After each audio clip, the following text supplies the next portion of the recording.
Hello and welcome to our fifth step of Revit Architecture 2011 Getting Started tutorial. We select our fifth step and we start.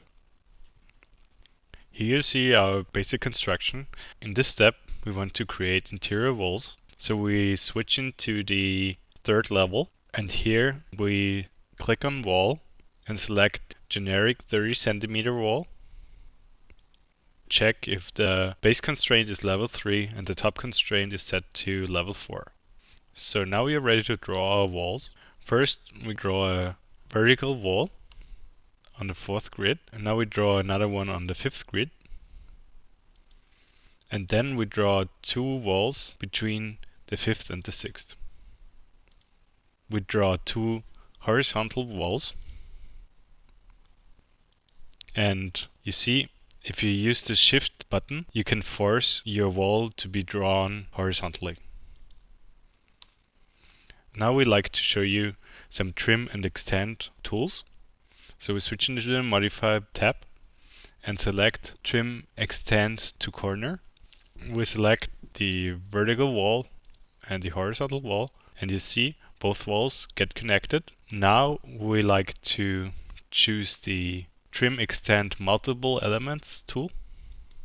And first of all, we click our horizontal wall, and then we click through our vertical walls. The next tool we like to show you is Trim and Extend Single Element. We are going to trim an element. First of all, we select our horizontal wall, and then the vertical.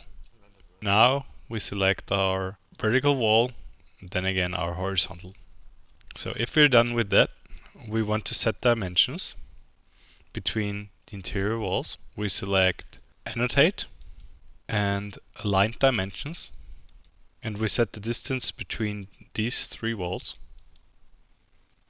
To finish the action, we click outside of our building. If you select the dimensions, you see here an EQ which is crossed out. If you activate the EQ, both walls are set to equal distances. We can also delete these dimensions. Revit gives us here the information that the equal function is still activated, but the dimensions will be deleted. We click OK. We can move an interior wall, and you see our two interior walls are still equalized, and you see down below the equal symbol still remains here. Now we want to create a kitchen. We select wall, and we use our rectangle tool to create our kitchen. It should be about 5 meters times 8.5 meters. We don't finish that action. We use the fillet arc tool to round up our edges. Now we want to change the dimensions of our arcs and put in here 2 meters. Here we put in 3 meters. Now we want to create some openings.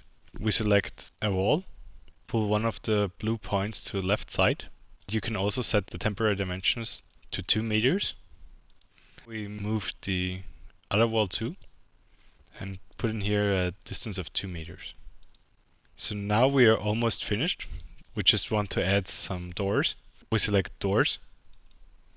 We choose a single flush door. Depending on the side we approach our wall, that determines where the opening will be created. You can also change the opening by clicking the space button. Now we can place several doors.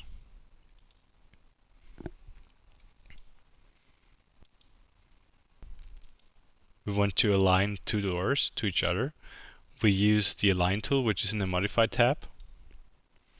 Click Align and select the middle axis of our door and the middle axis of the other door and lock them together. Now we can move a single door, and the other door will be moved automatically too. Now we want to change the type of our door. We select the door and select here double flush.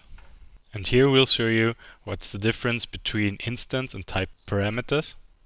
We select our double flush door, and here you got blue triangles which you can move. So you see only that door changes. And if we select the single flush door and click the edit type button, we can change here the dimensions to 0.8 meters. And you see all doors which have the same type are changed in size. So that's it for our 5th step, and we'll be back for the 6th.